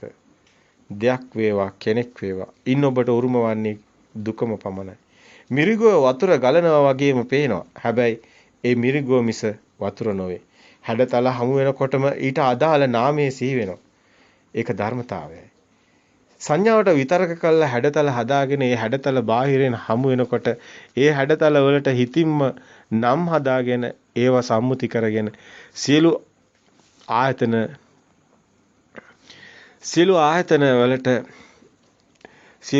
වට කරගෙන ඒ ගලපගෙන ලෝකය හදාගෙන තියෙන්නේ හිතින්මයි. ඒ විඥානේ මායාවයි. මායා ලෝකේ සත්‍යයක් නොවේ. සත්‍ය නම් විපරිණාම වීමයි. ඒ නිසාමයි ඔබට බාහිරින් දෙයක් කෙනෙක් හමු වෙනකොටම හමු වෙලා තියෙන්නේ දුකමයි. දෙයක් හමු වෙනවා නම් හිතින් හැදුනා නම් එන අරමුණේ දෙයක් ඔබ සත්‍ය කරගත්තා නම් ඔබ සත්‍ය කරගෙන තියෙන තැන තියෙන්නේ දුකක් විතරයි. ඔබ එහි සත්‍ය දැක්කනම් මේ බාහිර නොවේ හිතමයි කියලා. ඒ හිතින් මිදුණා නම් එය බාහිරට අපට හමු නොවේ නම් ඔබ බාහිරෙන් මිදුණා නම් ඒ නාමයට රූපේ හමු නොවේ නම් ඔබ ඉන්නේ දුකින් මිදිලයි. හැබැයි මේක අවබෝධ ඥානයක්. ඔබ නුවණින් දකින කාරණයක්. ඔබගේ ප්‍රත්‍යක්ෂතාවය ඔබගේ ප්‍රත්‍යක්ෂතාවයේ තියෙන්නේ අවබෝධය තුලයි. මේ නිවන් මඟ තියෙන්නේ අවබෝධය තුලයි. මේක බාහිරින් ඔබේ සිතෙන් මිදීම සාන්දිටික ඔබටමයි. ඔබ දන්නවා ඔබට සත්‍ය ලෝකේ සත්‍ය වෙන්නේ නෑ දැන්. ඔබ දැන් ඉන්නේ මේ ලෝකේ සත්‍ය දකිනවා. මේ බොරුවට ඔබ රැවටෙන්නේ නෑ. ඔබ මායාව විඥාව මැජික් වලට ඔබ රැවටෙන්නේ නැත්තම් ඔබේ සිතේ මැජික් විඥාණයට අසු වෙන්නේ නැත්තම් ඔබ ලෝකෙන් මිදෙනවා. ඔබ ලෝක විදූ තත්වයට එනවා. ඒ සංඥාව බාහිර තියෙන දෙයට සමාන වෙන්නේ නැහැ. මොනම වෙලාවකවත් හැඩතලයේ එනකොටම නාමයේ සිහි වෙනවා. ඒ වගේම නාමයේ ඇහෙනකොට හැඩතලයේ සිහි වෙනවා. කියන්නේම ඔබ ඉන්නේ බාහිර දෙයක් හම්බ වෙලා. ඒ කියන්නේ දුකේමයි. කෙලස් කියලා ශබ්ද ඇහෙනකොටම හිතේ ඇදිලා තියෙන්නේ ඇහෙන් බලන්න අතින් අල්ලන්න පුළුවන් නාසයෙන් සුවඳ දකින්න ලැබෙන ඒ භෞතිකමය ආකෘතියක් සංඥාවට විතර්ක කරලා ගන්න ඒ පෙරමතකයේ අනුවයි ඔබට දෙයක් හමු වෙන්නේ. හැබැයි ඇහුනේ නිකම්ම ශබ්දයක් විතරයි. ඒක ඇතුලේ දෙයක් තිබුණේ නැහැ. කනට ඇහෙන්නේ ශබ්දයක් විතරයි. ශබ්දයක් විතරයි. මේ ලෝකෙම තියෙන එකම ශබ්දයයි. ඒකේ දේවල් නැහැ. නමුත් දේවල් හැදෙන්නේ අපේ හිතේ. මේයි සත්‍ය. හැබැයි ඔබ බලන්න මෙතන පුංචි කාරණයක් තියෙනවා. පුංචි කාලේ පුංචි දරුවට මේ රූපෙට නාමේ හැමතිස්සම අපි බාහිරින් පෝලා තියෙනවා. පුතේ මේ අම්මා. පුතේ මේ තාත්තා. පුතේ මේ නැන්දා. පුතේ මේ වාගේ අක්කා. පුතේ මේ වාගේ ඇඳ. පුතේ මේ වාගේ කාමරේ. කවුද මේවා දැම්මේ? බාහිරින්. ඊට පස්සේ ඔයා ගිහින් බලනවා. ඒ අම්මා. ඒ තාත්තා. එතකොට අක්කා. එතකොට ඒ ඇඳ. එතකොට මේ කාමරේ. ඊට පස්සේ කන්නඩියෙන් බලනවා මේ තියෙන්නේ මම. මේ රූපේ මගේ. දැන් මෙයා හැඩ බලනවා, කොණ්ඩේ පීරනවා. දැන් මෙයාගේ මට 아무තු දැනීමක් ඇති වෙනවා. මෙයා අන්න මම හදා ගන්නවා. මේ දත්ත දාන්නේ නාමයක් කරහා. අක්කා කියන්නේ ශබ්දයක්. ශබ්දයක් කරහායි ඔය ඩේටා දාලා තියෙන්නේ. තාත්තා කියන්නේ සද්දයක්. තත් ගාලා පුංචි දරුවා තාත්තා කියන වචනේ කියන හැටි බලන්න. මම්ම ගාලා අම්මා කියන වචනේ කියන හැටි බලන්න. ශබ්දේ රූපය හැදෙන්නේ. ශබ්දේ මේ බලන නාමය හැදෙන්නේ. නාමයේ හිතේ හදලා තියෙන ශබ්දය හරහා. ඔබට ඒක දැනෙනවද? මේ කරන වැඩේ කුමක්ද කියලා. ඇත්තටම බාහිර තියෙන එකම ශබ්දයයි. ඔක තේරුම් ගන්න අමාරුයි. අපි කියනවා විද්‍යාඥයෝ භෞතිකවාද තරංග කියලා කියනවා. ශක්තිය. ඒ ශක්ති තරංගයේම තමයි තාපය ගත්තා. චුම්බකය ගත්තා. ඒ තරංග වලින් තමයි පෙන්වන්නේ ශබ්දය ගත්තා. ඒ තරංග වලින්ම තමයි පෙන්වන්නේ ආලෝකය ගත්තා. හර්ට්ස් 20 හර්ට්ස් 20000 මෙහෙම එක එක විදිහට මේවා එක එක පරාසයන් අරගෙන මුළු ලෝකෙම තියෙන එකම සත්‍යයක්. ඔය ශක්තියක් ගැන කතා කරන්නේ. ඔකට කියනවා යුනිවර්සල් ට්‍රූත් විශ්ව ශක්තිය කියලා. ඔය හරහා තමයි පදාර්ථය හැදෙන්නේ. මේක මා ගැඹුරු කතාවක්. ඉතින් මේකම තමයි සිත හැදෙන්න හේතු වෙන්නේ. ඉතින් මේ යුනිවර්සල් ට්‍රූත් මේකේ තියෙන ස්වභාවය මොකද්ද? මේක හැම මොහොතෙම ඇති වෙන නැති වෙන දෙයක්. ඒකයි අනිත්‍ය කියන්නේ. පවතින දෙයක් නෙමෙයි. දැන් ඔබ ලයිට් එකක් දැක්කත් ලයිට් එක පත් වෙලා තියෙන එකක් නෙමෙයි. ඕක නිවි නිවි දැල් වෙනවා. නමුත් ඕක වේගෙ වැඩි. ඒක නිසා ඔබට පේන්නේ දැල් විලා තියෙනවා. ඔබට ඇතිවීමේ තියෙන රටාව ඒ වේගය නිසා ඇතිවීමේ ස්වභාවය තුල ඒ තියෙන ආලෝකයම පේනවා. නමුත් ආලෝකයක් නැහැ. හැම මොහොතෙම නැති වෙනවා. ෂණේ මේක වේගයෙන් සිද්ධ වෙනවා ෂණයෙන්. නමුත් ඒක අපිට පේන්නේ නැහැ වේගය නිසා. නමුත් ඔය විදුලියේ එන වේගය අඩු වුණොත් ඕකට ඔය ෂණික එන ඔය මේ ශක්තිය අඩු වෙගෙන ගියොත් මොකද වෙන්නේ? ඕක නිවි නිවි දැල් වෙන බල්බයක් වෙනවා. අන්න ඔබට දැනගන්න පුළුවන්. දැන් ඕක නිවෙන බව. ආලෝකේ නිවෙන්නේ ඒකයි. මේ අනිත්‍ය කියන්නේ මේකටයි. දැන් ඔබ අනිත්‍ය නෙමෙයි නම් ඔබගේ ශරීරය ඉපදුණු දවස් ඉඳලා ඒ සයිස් එකට තියෙන්න ඕනේ. ඕක විපරිණාම වෙන්නේ වෙනස් වෙන්නේ අනිත්‍ය නිසා. ඔය ගහක පැලයක් හැදිච්ච දවසක් කොහොමද වෙනස් වෙන්නේ? අනිත්‍ය නිසා. මේ අනිත්‍ය කියන්නේ හරි සුන්දර කතාවක්. ඉර පායන්නේ අනිත්‍ය නිසා, කලවර වෙන්නේ අනිත්‍ය නිසා, ලෝකේ කැරකෙන්නේ අනිත්‍ය නිසා. මේ අනිත්‍ය කියන්නේ මේක පවතින්නේ නැහැ. ඇති වෙන නැති වෙන ස්වභාවය මේ කියන්නේ. මේක තමයි මුළු ලෝකෙම කතාව. මේ පරම සත්‍ය. මේක ගැඹීර කතාවක්. අපිට මේ අපි ඉන්න මේ මායාවට රැවටිලා මෙහෙම තියෙනවා කියලා ගත්ත සියල්ලම නැහැ. ඇත්තම කතාව. සේරම බොරු. සේරම ඇවිල්ලා මායාව, විඥානේ මායාව. මේක ඇත්තටම දේ දුන්න තියනවා වගේ තමයි. දේ දුන්න තියනවද නැහැ. දේ දුන්න අල්ලන්න පුළුවන්ද බෑ. දේ දුන්න නැද්ද? නැහැ තියෙනවා. මෙන්න මේ වගේ තමයි ඔබේ හිත. ඔබේ හිත හේතු නිසා හට ගන්නවා. දේ දුන්න හේතු නිසා හට ගන්නවා. හේතු නැති වෙනකොට දේ දුන්න නැහැ. ඔබේ හිතත් හේතු නැති වෙනකොට නැහැ. හිත ඇති වෙනවා සකස් වෙවි නැති වෙනවා. නමුත් අපි අල්ලගෙන ඉන්නවා ඉපදිච්ච දවසේ ඉඳලා දැන් ඉන්නෙත් එයාමයි කියලා. නෑ. ඉපදුණු දවසේ හිටපෙක් නෙමෙයි දැන් ඉන්නේ. එයා ඒ මොහොතේ මෙරි යනවා. මැරෙන්නේ හිත, කය නෙමෙයි. කය වෙනා හිත වෙනා. හිතේ තමයි මේ කියන ශක්ති ස්වභාවය තුල මේ අපේ සිතුවිලි හදමින් දුක ඇති කරන්නේ හිත. අපි විසඳුම් හොයන්නේ චතුරාර්ය සත්‍යයේ දුක නැති කරන මගක් බුදුන් වහන්සේ හොයන්නේ. ඒකයි චතුරාර්ය සත්‍ය, දුක්ඛ සත්‍ය, සමුදය සත්‍ය, නිරෝධ සත්‍ය, ආර්ය සත්‍ය පෙන්වන්නේ මේ ප්‍රතිපදාව තුළ. ඉතින් මේ දුකෙන් මිදෙන මගක් තමයි මේ නිවන් දකින්න මග. අපි නාමයේ අනුව හැඩතලය මැවෙන්නේ හිතට. හැඩතලය අනුව සිතට නාමයේ සී වෙනවා. හඩක් ඇහුණත් දෙයක් බාහිර ලෝකයෙන් මැවෙනවා. මෙතන තියෙන සිතුවිල්ලක් බාහිරට අදාළ නැහැ. මේක හිතේ හැදුණු සිතුවිල්ලක්. හැබැයි මේ හැඩතලේ තියනවාද කාමේ? හැඩතලේ තියනවාද ආසාව? හැඩතලේ තියනවාද මේ ඔය කියන ඔය බඩු මුට්ටු වලින් කියනවාද මම ලස්සනයි කියලාවත්? නැහැ. ඒවා හිතවල හැදෙන්නේ. හැඩතලේ කියනවාද මේ අම්මා කියලා? නැහැ. ඔබේ හිතේ අම්මා හැදෙන්නේ. අම්මා කියනකොටම හැඩතලය හැබැයි මැවෙනවා. අඹ කියනකොටම හැඩතලය මැවෙනවා. දැන් නාමය එනකොට රූපේ එනවා. හැබැයි නාමේ හැදිලා තියෙන්නේ සංඛාරා අවිද්‍යාව නිසා. සිතුවිලි දැන් හිතේ තියෙනවා. පෙර මතකයක් දැන් ඔබට තියෙනවා. පෙර මතකයක් තියෙනවා කියන්නේ ඔබ නව සිතුවිලි උපදින්න හේතු වෙනවා. මේකේ තව පැත්තක් තියෙනවා. නාම මාත්‍රේ ගැටෙන්නේ නැතිවත් සිතටම හැඩතල අරමුණු මැවෙනවා.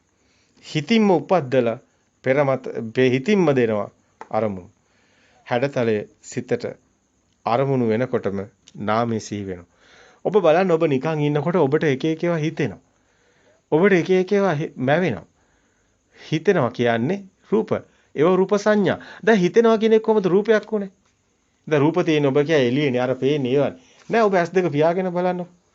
දැන් ඔබට දරුවා සිහි වෙන්නේ නැද්ද? දැන් ඔක රූපයක් නෙමෙයිද? දැන් රූප කොහෙද තියෙන්නේ? රූප කියන්නේ සිතුවිලි. දැන් තේරෙනවද එළිය පේන්නේත් ඔහොමයි කියලා? එළිය පේන්නේත් ඔහොමයි. ඔබ හිතේ හදාගත්ත දේ එළියෙන් බලන්න. ඔබ ආයිමත් ඇස් දෙක පියා ගන්නකො. දැන් ඔබ ටීවී එකේ හරි දැකපුවා බලන්න ඇමරිකාව කියලා එකක් තියෙනවා. ඔබ ගිහින් තියනවද? නෑ. දැන් ඔබට ඇමරිකාව මතක් වෙන්නේ නැද්ද? ඇමරිකාව කියනකොටම මේ මේකක් මතක් වෙනවා. කොහොමද? ඔබේ සිතුවිලි. සිතුවිලි කියන්නේ රූප. ඒකයි මේවා රූප සංඥා කියන්නේ. හිතින් හදාගත්ත රූපයි අපි ජීවත් වෙන්නේ. අපි හිතනවා නෑ අපි බාහිර ලෝකේ අර ඉන්නේ දරුවෝ අපි ඒගොල්ලොත් එක්ක ඉන්නේ. නෑ ඔබේ හිතේ දරුවා ඉන්නේ. හිතේ ওই රූපේ තියෙන්නේ. ඒකයි සමහර අම්මලා දරුවා මරුණාට පස්සේ අවුරුදු 10 20 30 හිතේ රූපේ. අම්මට හීනෙනුත් පේනවලු. අම්මට මේ පේනවලු එනවත් පේනවලු. මේ ආගෙම හිත එයා දකින්නේ. එයා හිතනවා බාහිරින් එනවා කියලා. බාහිරින් කවුරුත් එන්නේ නැහැ. එයා දකින්නේ එයාගෙම හිත. මේ හිතේ තියෙන රූප මේක විශේෂ කතාවක්. චෛසිකවල සුවිශේෂී ලක්ෂණයක් තියෙනවා. කෘත්‍යයක්, ගතියක්. කවුරුවත් කරනවා හෝ නෙමෙයි. ඒ චෛසිකයන්ගේ චෛසික ලක්ෂණේ නම සිහි වෙනකොටම හැඩතලයේම වෙනවා. හැඩතලයේ එනකොටම නාමය සිහි වෙනවා.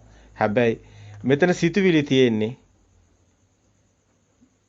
බාහිර නෙමෙයි සිතුවිලි රූප බවට පත් වෙලා තියෙන්නේ. සිතුවිලි තියෙන්නේ. බැරි වෙලාවත් නිමිති අනුව්‍යංජන ගත්තොත් මේ සිතුවිලි ඇතුළට බැස්සොත් ඒකෙන් හොඳ එනවා නරක එනවා. ඒ අවිද්‍යාව දුක්ඛ දෝමනස්සයට හිත වැටෙනවා. හිත දුකට වැටෙනවා. ඒ සිතුවිල්ල බැස්සොත් අනේ පුතා මේමනේ යා මේම කරානේ අනේ මේම වුණානේ. එහෙම හිතුව ගමන් මෙයාට දුක එනවා. මෙයා හිතින් හදාගෙන හිතින්ම මේවත් අදලා ඒව වෙනස් කරත් බලනවා. සිතුවිලි වෙනස් කරපු ගමන්ම එයාගේ හිත එයා විසින්ම දන්නේ නැතුව පාරාවලල්ලක් වෙනවා. දුකක් හට ගන්නවා. සපක් හට ගන්නවා. මෙන්න මේකයි කුසලයේ අකුසලයේ කියලා කියන්නේ. කුසල් අකුසල් උපදිනවා කියන්නේ ඔන්න ඔතනටයි. ඒ හේතු වෙනවා. මේකයි උපාදාන කරගෙන අපි ඒ උපාදාය රූපාදාගෙන දුක් විඳිනවා කියන්නේ. කාමයේ පැත්තට එනවා මේ රූප ශබ්ද ගන්ධ රස පහස විඳින්න පටන් ගන්නවා. මේක නැවතත් බාහිරින් හොයනවා. දැන් මෙයා බාහිර කියලායි හැමතිස්සෙම හිතන්නේ. නමුත් එයා දන්නේ එයාගේ හිතත් එක්කයි එයා ඉන්නේ. අපි නිමිති වශයෙන් ගත්තොත් අවිද්‍යාව දුක්ඛ දෝමනස්සයට මේක හේතු වෙනවමයි. අපි නිමිති වශයෙන් අරගෙන තියෙන්නේ එහෙමනම් හඬ ඇහුණත් ඒ ශබ්දයක් ඇහුණත් මේ මොන දේ කොයි විදියට දෙයක් හරි මේකේ හදාගත්තොත් හිත ඇතුලෙන් ලෝකයක් හදාගත්තොත් ඒක බාහිර දෙයකට ඒ අපි සලකුණු කරලා ඒ සිතුවිලි කරලත් බාහිරින් අපි අරගත්තොත් යම්කිසි හැඩතලයක් මේ ඉන්නේ මේ තියෙන ගේ මෙන්න මේ ගේ තමයි මම මෙයා එක බාහිරට එකතු කරලා ගැට ගන්නවා මේ ඉන්නේ මේ තමයි දරුවා මේක දැන් බාහිරින් ගැට ගන්නවා මේ තියෙන්නේ මේක තමයි හැම එකටම බාහිරින් රූප හොය හොය එක එකතු කරනවා හිතේ අදුන් රූප සමහර වෙලාවට අපි කියනවා කෙනෙක් දැක්කම මට යාව හොඳට මතකයිනේ කොහෙද හරි හම්බෙලා තියෙනවා මේ කවදාවත් හම්බෙලා නැහැ නමුත් එයා එහෙම කියනවා අයියේ එයාගේ හිතේ මැවුණු රූප සංඥා තියෙනවා එයා හිතේ තියෙන රූපේ බාහිරට ඔන්න එයාට හම්බ වෙනවා අන්න එතකොට එයාගේ හිතනවා යාමට කලින් හම්බෙලා තියෙනවා මේ මායාව මේ විඥාන මායාව මේක ලේසි නෑ මේක අපි රැවටෙනවමයි අපි හිතනවා සමහරලාට අපි මේ එළියේ ඉන්න කෙනෙකුට ආදරය කරනවා කියලා. නෑ. ඔබ සමහරලාට ෆොටෝ එකක් දිහා බාගෙන ඔබේ හිතෙන් දෙනවනේ රූපයක්.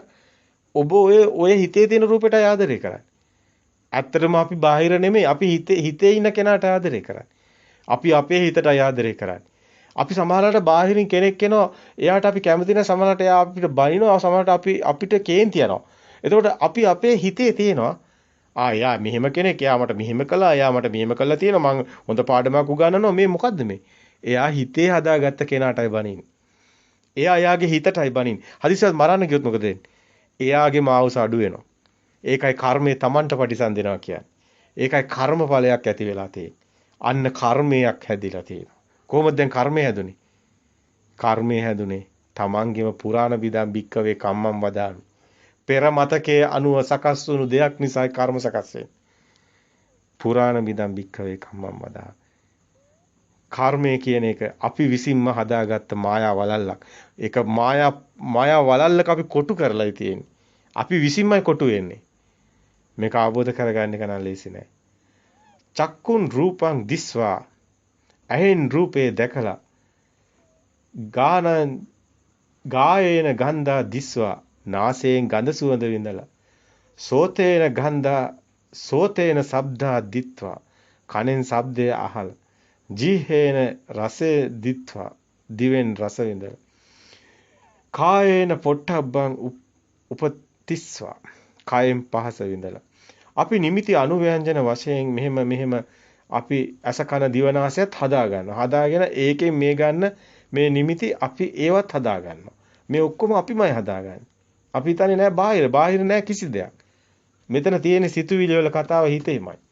අපි නිමිති අනුව්‍යංජන වශයෙන් මේවා අරගෙන මේවා හිතින් හදාගෙන අපි දුක් විඳිනවා සැප විඳිනවා. න නිමිත්තක් ගාහයි න අනුව්‍යංජනක් ගාහයි. කෙනෙක් නිමිති ගන්න නැත්තම් අනුව්‍යංජන ගන්නේ නැත්තම් බුදුන් වහන්සේ දේශනා කරනවා අන්නේ කෙනා සියලු දුකින් මිදෙනවා. ඔබ ඔය හිතට එන හැම දෙයකම දෙයක් ඒක හටගත හිතේ කියලා දකිනකොට මේ සත්‍ය ඥානෙ දැක්කොත් මොකද වෙන්නේ? ඔබ බාහිරට යන්නේ නැහැ. එතකොට ඔබට බාහිර රූපෙන් හැමෙන්නේ නැහැ. රූප ලෝකේ ඔබ මිදෙනවා. ඒ කියන්නේ මොකද්ද? ඔබ සක්කාය දිට්ඨි ප්‍රහීන කළා වෙනවා. සෝවාන් වෙනවා. කවදාවත් ඔබට බාහිර ලෝකේ බොරුවක් කියලා තේරුණාට පස්සේ බාහිර ලෝකෙක උපදීද? ඔබ උපදින්න සිත සකස් වෙන්නේ නැහැ. මහා දියුණුවක් ලබනවා. මේ සත්‍ය දකින කෙනා මේ දියුණුව ලබනවා. ඒකයි දස්සනා පහතබ්බා කියන කොටසේ බුදුන් වහන්සේ පෙන්නනවා සබ්බස සූත්‍රෙත්. තුන් සංයෝජන ප්‍රහීන වෙනවා කියන. සක්කාය දිට්ඨි විචිකිච්ඡා සීලබ්බත පරාමාස ප්‍රහීන වෙනවා. විචිකිච්ඡාව තියන කෙනෙක් ඉන්න ඕනි. සිල් රකින්න කෙනෙක් ඉන්න ඕනි. සක්කාය දෘෂ්ටිය ප්‍රහීන වෙනවා කියන්නේ මේ රූපේ බාහිර නැහැ කියන අවබෝධ වෙනවා කියන්නේ සිල් රකින්න කෙනෙක් නැති වෙනවා. විචිකිච්ඡාවක් ඇති වෙන කෙනෙක් නැති වෙනවා. සියලු දුකෙන් මිදෙනවා. මෙන්න සෝවාන් වෙනවා. මෙන්න ආර්ය භූමියට ප්‍රවේශ වෙනවා.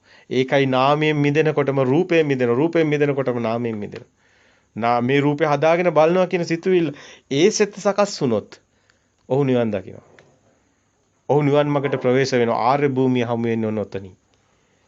අන්න යමෙක් මේකට හැබැයි රැවටෙනවා නම් මේ නිමිති වලට හසු වෙනවා නම් අනුව්‍යංජන ගන්නවා නම් මේවා නැවත නැවත අபிසංස්කරණය ලක් වෙනවා නම් මේ සිතුවිලි වලට බහිනවා නම් සිතුවිලි සබ්බේ ධම්මා නාලං අබිනිවේෂය වෙනුවට සබ්බේ ධම්මා මේක රිංගනවා නම්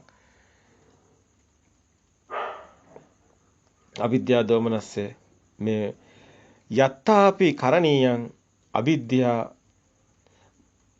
දෝමනස්සානං පාපක අකුසල ධම්මා පාපක අකුසල ධර්ම වලට මේකේන ලක් වෙනවා. මේ නිමිති අනුව්‍යංජන කියන මේ ගන්නවා කියන තැන මේ පාපක අකුසල ධර්ම උපදින්න හේතු වෙනවා කියන තැන අපි හොඳින් දකින්න ඕනේ. නුවණින් දකින්න ඕනේ. ස්කන්ධ ගොඩවල්, රූප ගොඩවල්, අතීත අනාගත වර්තමාන මෙන්න මේක බුදුන් වහන්සේ මේ ගොඩවල් විදිහට අපේ මතකයේ ඇදලා තියෙන විදිහ අතීත අනාගත පච්චුප්පන්නං වා අජ්ජාතික අතීත අනාගත පච්චුප්පන්නං වා අජ්ජත් බහිද්ධාවා ඕලාරිකාවා සුකුමාවා හීනාවා ප්‍රනීතාවා දුර වේවා සන්තිකේවා ළඟ වේවා අතීත ගොඩවල් තියෙනවා අපිට රූප අනාගතේ අපි සිහිනමවන රූප ගොඩවල් හදාගෙන මේ මොහොතෙත් අපි සිහින දැක දැක ඉන්නවා ඒවයේ තියෙනවා සුකුම ඒවා ඒවයේ තියෙනවා රළු ඒවා අපි ෆොටෝ එකක් ගත්තොත් අපි හිතනවා අපි හරි ලස්සනයි කියලා සුකුම සංඥා තියෙන. අපි හිතන සමහරවිට අපි කැතයි කියලා ඒවයි ගොරෝසු සංඥා තියෙන. ප්‍රණීත ඒවා තියෙනවා. ආහාරයක් ගත්තත් මේක හරි රසයි මේක ප්‍රණීතයි. මේකේ අපිට හැමතිස්සෙම පේනවා මේ ළඟ තියෙන දේවල්, දුර තියෙන දේවල් මේවා තියෙන තාක්කල් මේ ගොඩවල් ස්කන්ධ ගොඩවල් කියලා බුදුන් වහන්සේ පෙන්නනවා. සිතේ හැදෙන සිතුවිලි ගොඩවල්. එහෙම කිව්වත් හරි. අයං උචති භික්ඛවේ මේ දුක හට ගන්න රූපස්කන්ධෝ කියලා පෙන්නනවා. අපි මේ ස්කන්ධය හඳුනනකොට තමයි බුදුන් වහන්සේ මෙන්න මෙහෙම කියන්නේ. අතීත අනාගත පච්චුප්පන්නං වා අජ්ජාතිකාවා බහිද්ධාවා ඕලාරිකාවා සුකුමාවා හීනාවා ප්‍රනීතාවා යන්දූරේ සන්තිකේවා අයං උචති භික්ඛවේ රූපස්කන්ධා කියලා කියනවා. අන්න ස්කන්ධ ගොඩවල් ස්කන්ධය හඳුන්වන්නේ එහෙමයි. ස්කන්ධ සූත්‍රයේ මේක ඔබට දකින්න ලැබේ උපාදානස්කන්ධ සූත්‍රයේ සංයුත නිකායේ 3 මතකයේ විදියට ඔබ උපාදාන කියලා සූත්‍රයක් තියෙනවා. ඒ දිහේ බැලුවොත් ඔබට මේ උපාදානේ කොහොමද දෙයක් හැදෙන්නේ බාහිර කියන තැන අද අපි ඔබට මේ පැහැදිලි කරපු කාරණා ටික දකින්න ලැබෙනවා. අතීත අනාගත පච්චුප්පන්නං වා අජ්ජාතිකාවා බහිද්ධාවා ඕලාරිකාවා සුකුමාවා හීනාවා ප්‍රනීතාවා යන්දූරේ සන්තිකේවා සාසවා උපාදානීයේවා අයං උච්චති භික්ඛවේ රූප උපාදානස්කන්ධා කියලා කියන්නේ. අතන කිව්වේ අතීත අනාගත පච්චුප්පන්නං වා ඕලාරිකාවා සුකුමාවා අජ්ජත් බහිද්ධාවා මේ කිව්වේ දුර වේවා සන්තිකේවා අයං උච්චති භික්ඛවේ රූපස්කන්ධා. අනේ ස්කන්ධය කොහොමද හැදෙන එක? ඒක රහතන් වහන්සේලාටත් හැදෙනවා. හැබැයි අතීත අනාගත පච්චුප්පන්න ඕලාරික සුඛම කියලා මෙහිම අරගෙන අතීත අනාගත පච්චුප්පන්නව අජ්ජත් බහිද්ධාව ඕලාරිකව සුඛමව හීනාව ප්‍රණීතව යන්දූරේ සන්තිකේව සාසව උපාදානීයේවා කියන වචනේ ඊටා වැදගත්. බාහිරෙන් මේ තියෙන රූපේ ගැට ගන්නවා කියන එකයි මේ උපාදානීයවා කියන වචනේ මෙතනදී ගන්නෙ. සාසව උපාදීනීයවා අයං උච්චති භික්කවේ රූප උපාදානස්කන්ධා කියලා උපාදානස්කන්ධය හඳුන්වලා තියෙන්නේ.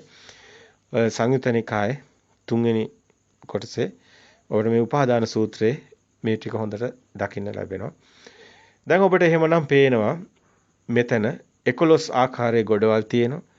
එකට එකතු වුණාම රූප ගොඩක්, වේදනා ගොඩක්. ඔබට වේදනත් මේ වගේම ගොඩක් එකතු වෙලා හැදෙන්නේ.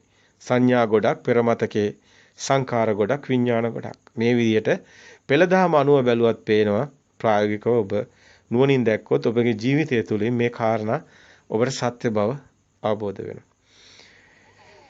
මේ අපි මේ උපාදාන කොහොමද මේ උපාදානය හැදෙන්නේ කියන කාරණයට අපි හිත යොමු කළේ. මොකද අපිට මේ දර්ශනය කියන තැන සත්‍ය ඥානය දකිනකොට කොහොමද අපිට දෙයක් හැදෙන්නේ? කියන එක තමයි වැදගත් වෙන්නේ. එතකොට අපි මේ චිත්තානුපස්සනාවේදී තමයි අත්‍තරම මේ මනෝවිඤ්ඤාණයෙන් දෙයක් හැදෙන්නේ. ඒක අපිට පෙළදහම අනුව අපි බැලුවේ. නමුත් අපි ප්‍රායෝගිකව අපි එදිනදා අපේ ජීවිතය තුළින් මේක සත්‍යයක්ද කියන එක දැකලා ප්‍රත්‍යක්ෂ කරලා ප්‍රත්‍යක්ෂ නම් එක තමන්ට ප්‍රත්‍යක්ෂතාවය තුළ ආબોධඥාණයට ඇති වෙනවා. ඒකයි සතර සතිපට්ඨානය වඩනකොට කෙනෙක් විසින් යා යුතු මඟ වෙන්නේ. ප්‍රත්‍යක්ෂතාවයක් නැතුව තමන්ගේ ජීවිතේ මේක ඇත්තක් වෙන්නේ නැතුව නිකන් පොතක් කියවලා නම් වැඩක් නැහැ. තමන්ටම දැන් තමන් ඇවිදිනකොට යනකොට සතර ඉරියව්වේ මේක දකින්න ඕන. සම්පජානකාරී හොති. ආලෝකිතේ විලෝකිතේ ඉසින්නෝවා සිටින්නෝවා අභික්ඛන්තේ පටික්ඛන්තේ සම්පජානකාරී හොති. මේ යෝනිසෝ මනසිකාර. සම්පජානකාරී හොති කියන්නේ සිහිනුවණින් යා මේකවත් දකින්න. සම්පජානය කරන. සම්පජානය කියන්නේ අරමුණු දකින්න. අරමුණු දකින කෙනාටයි නිවන් දකින්න පුළුවන්. අරමුණු සිත හැදෙන හැටි දකින්නේ. කොහොමද මේ හිත හැදුනේ? දැන් මට සද්දයක් එනවා. අන ට්‍රිවිල් එකක් යනවා කියලා. ඒ ට්‍රිවිල් එකක් යනවා කියන සද්ද සම්මුතියක්නේ. එහෙම එකක් එළියේ නෑනේ. අන්න එයා නුවණින් හැමතිස්සෙම එන අරමුණු ඔන්නෝම දකින්න ඕනි. දැන් ඔබට දැන් පොණ හරි දෙයක් පේනවා ඇස් දෙකට. පේනකොටම මේක මොකද්ද කියලා තමන්ට දැනෙන්න ඕනි. ඒක බාහිර නෙමෙයි ඒ හිතමයි දකින්නේ. තමන්ගේ හිත ලස්සන දේවල් බාහිර නෑ. ලස්සන දේවල් තියෙන හිතේ. ඔබ ඔය හොයන්නේ මේ මගේ මං කැමති දේවල් කී කියන්නේ ඔක්කොම ඔයාගේ හිතේ තියෙනවා. ඔබ හිතින් හදාගත්ත හැඩතල. ඔබ විසින්ම හදාගෙන ඔබ විසින්ම පුරුදු කරපු හැඩතල වලට ඔබම කියනවා හොඳයි කියලා. ඒක ඔබ විසින්මයි හදාගෙන තියෙන්නේ. තමන්ම හදාගත්ත ලෝකයක තමන් ජීවත් වෙනවා. ඒක නිසා තමයි කියන්නේ චිත්තේන නියති ලෝකය කියලා. සිතින්ම හදාගත්ත ලෝකයක තමන් ජීවත් වෙන්නේ. බාහිර තියෙන ලෝකයක නෙමෙයි. මේ ලෝකේ බඹයක් පමණු ශරීරයේ තුලින් පනවන්නේ ඒකයි. බුදුන් වහන්සේ ලෝකය කියලා කියන්නේ සලආයතන ලෝකෝ. අසකන දිව නාසය මගින් ගන්න අරමුණු වලින් හැදුණු ලෝකයයි ලෝකය කියන්නේ. ඒක තුල අපි ජීවත් වෙන්නේ. හරි. අපි අද මේ උපාදාන කොටස පැහැදිලි අරමුණු කරේ. ඒ තුලින් සිතක් හට ගන්න හැටි. ඒ තුලින් මේ සත්‍ය ඥානේ දර්ශනේ එහෙම නැත්නම් නාමයත් රූපයත් මේ බාහිර රූපයට ගැට ගැහෙන හැටි සිතේ හදාගන්න රූප සංඥා බාහිරට යන හැටි. හැබැයි මෙතන ඔබ හොඳට පෙළදහම අපි කියලා නවත්තන්නම්. මේ පෙළදහම තුල හොඳට වැදගත් වෙනවා මේ තැන. චක්කුංච පටිච්ච රූපේච උප්පච්ච චක්කු විඥාන තින්නම් සංගති පස්සෝ කියනකොට ස්පර්ශයක් එනවා හිතට. අන්න මනෝ විඥානේ ඔතනින් පස්සේ හැදෙන්නේ. අතන එන්නේ පංච විඥාන. අසකන දිවනාසය කය කියන ඒවායි එන අරමුණු. ස්පර්ශයෙන් පස්සේ එන්නේ පස්සපච්චා වේදනා අන්න විඳීම් හැඳිනීම් දැන ගැනීම. ඒ අනුවයි මනෝවිඤ්ඤාණය මේ චෛසික සිතුවිලි හදෙන්නේ. යම් වේදේති තං සංජානාති අන්න පෙර මතකයෙන් එක ගලපනවා. යම් සංජානාති තං විතක්කේති අඳුනගත්ත දේ ඇඩතලේ මොකද්ද? දෙයක් බවට පත් කරගත්තේ හිතින් යම් සංජානාතං විතක්කේති යම් විතක්කේති තං විජානාති අන්න. දැන් ඔබ හිතේ දෙයක් හටගත්තා. එතකොට මේක තමයි මනෝවිඤ්ඤාණය කියලා අපි කියන්නේ. විඤ්ඤාණය දැන ගැනීම. රූප වේදනා සංඥා සංකාර විඤ්ඤාණ. ඔය මනෝවිඤ්ඤාණ. ඔය මනෝවිඤ්ඤාණයෙන් තමයි අපි දෙයක් හදාගත්තේ. දැන් ඕක ආයි බාහිර ඇස හදාගෙන බලන්න ආයතන හදාගෙන අපි ආයි එළිය බලනවා. අන්න මනෝවිඤ්ඤාණය දෙයක් හදාගත්තොත් උපාදාන කරගත්තොත් ඒකයි උපාදාන කරගන්නවා කියන්නේ එළියෙන් රූපය ආයි අල්ල ගන්නවා. ඒ ස්කන්ධ ගොඩවල් බාහිර තියනවා කියලා අල්ල ගන්නවා. හැබැයි එහෙම නොවුනොත් ඒක අනිදස්සන විඥානයේ බවට පත් වෙනවා. සත්‍ය ඥානෙ දන්න කෙනා හිතේ මේක හැදෙන්නේ බාහිර නෙමෙයි කියලා හිතනවනම් ඒක සත්‍ය දකිනවනම් එයාට බාහිරේව හොයන්න යන්නේ නැහැ. දැන් සද්දයක් ආවොත් ඒ කපුටක් එළියේ ඉන්නවා කියලා කපුට හොයන්න යන්නේ මේ හිතේනේ කපුටෝ ඉන්නේ. හිතේ ඉන්න කපුටෝ එළිය හොයන්න යන්නේ නැහැ. අන්න එයා අටලෝ දහමෙන් කම්පා නොවන ගුණය වගේ මහා මුනිවරයෙක් වගේ ඇවිදිනවා. එළිය මොන වුණත් එයාට ගාණක් නෑ. අයියේ ඒවා හිතේ තියෙන කියලා එයා දන්නවා. හිතේ නැත්තම් ඒවා එළියෙත් නෑ. එතකොට හිතෙන් මිදෙනවා. හරි. මෙන්න මේ කෙනා තමයි මේ සත්‍ය අවබෝධ කරගන්න කෙනා වෙන්නේ. මේ අනිදස්සන විඥානේ අවබෝධ වෙච්ච කෙනා. කේවට්ට සූත්‍රය ගැන අපිට ආන්න ලැබෙනවානේ. අපි ඒක දිගින් දිගට ඉදිරිපත් කරනවානේ. ඒ බ්‍රහ්මජාල සූත්‍රයේ ඒ කේවට්ට සූත්‍රය තුළ මේ විඥානං අනිදස්සනං අනන්තං සබ්බතෝ පබ. එත්ත ආපෝච පඨවි තේජෝ වායෝ නගහරති. එත්ත දීගන්ත රස්සං වා අනාතෝලං සුභා සුභා. එත්ත නාමන්ත රූපංච එසේසං උපරොජ්ජති. විඥානේන නිරෝධේන එත්තේතං උපරොජ්ජති. මේ විඥානයේ කියන සිත දෙයක් හදාගත්තට එහෙම දෙයක් බාහිර නෑ හිතේ තියෙන්නේ කියන එක අවබෝධ නම් එයාට විඥානේ බාහිරට පතිත වෙන්නේ නැහැ. අපපටිත්තිස විඥානේ බවටපත් වෙනවා. ඒ කෙනාගේ විඥානේ අනිදස්සන වෙනවා. දර්ශනපතේ හම්බ වෙන්නේ නැහැ. මායාව අවබෝධ වෙනවා. මායාවට රැවටෙන්නේ නැහැ. ලෝකෙන් මිදෙනවා. සියලු දුකෙන් මිදෙනවා. ඒතං සාන්තං ඒතං ප්‍රණීතං යදිද සබ්බ සංකාර සමතෝ සබ්බුපති පටිනිස්සග්ගෝ විරාගෝ නිරෝධෝ නිබ්බානෝ. එයමයි සාන්ත, එයමයි ප්‍රණීත. ඒ සාන්ත ප්‍රණීත නිවනට ඔබත් දවසකපත් වෙනවා. තෙරුවන් සරණයි. තෙරුවන් සරණයි. අපි කතා කරේ සතර සතිපට්ඨානය ගැන. කායानुපස්සනාව, වේදනානුපස්සනාව, ධම්මානුපස්සනාව, චිත්තානුපස්සනාව. හැබැයි මේ සතර සතිපට්ඨානය තුළ අපි කතා කරන කායानुපස්සනාව, වේදනානුපස්සනාව, චිත්තානුපස්සනාව, ධම්මානුපස්සනාව කියලා කියන්නේ ස්කන්ධයමයි. අපි ඒක කලින් දේශනා කරනකොටත් ඒ අදහස ඉදිරිපත් කරා. ස්කන්ධයේ උදේවැය දැකීම තුළිනුයි මේ සිත හට ගන්න ආකාරය දැකීම වෙන්නේ. ස්කන්ධානම් පාතිභාවෝ ආයතනනම් පටිලාභෝ අයං උච්චේ ජාති කියනකොට මේ ස්කන්ධය නිසා ආයතන හැදෙන්නේ. ඇස කියන ආයතනය හැදෙන්නේ. එතකොට ඇස කියන්නේ මෙතන මස් ඇස නෙමෙයි. මේ අපිට මේ පේන මේ මස් ඇහැ නෙමෙයි. මෙතන ඇස කියන්නේ ඒ ක්ෂණයක හට ගන්න දෙයක්. ඒ ක්ෂණිකවමයි ඇස හට ගන්න. මේ මොහොතේ මේ දැන් ක්ෂණිකව ඇස හට ගන්නවා. දැන් අපිට පේනවා කියන කාරණාව සිද්ධ වෙන්නේ ඇසක් හදාගෙනයි. හැබැයි මේ ඇස කියන එක ක්ෂණිකව හට ගන්නවා කියන එක ඔබ නුවණින් දැකිය යුතු කාරණයක්. ඔබට මේක බාහිරින් හමු වෙන දෙයක් නෙමෙයි. මේක නුවණට ප්‍රත්‍යක්ෂ වෙන්නේ. දැන්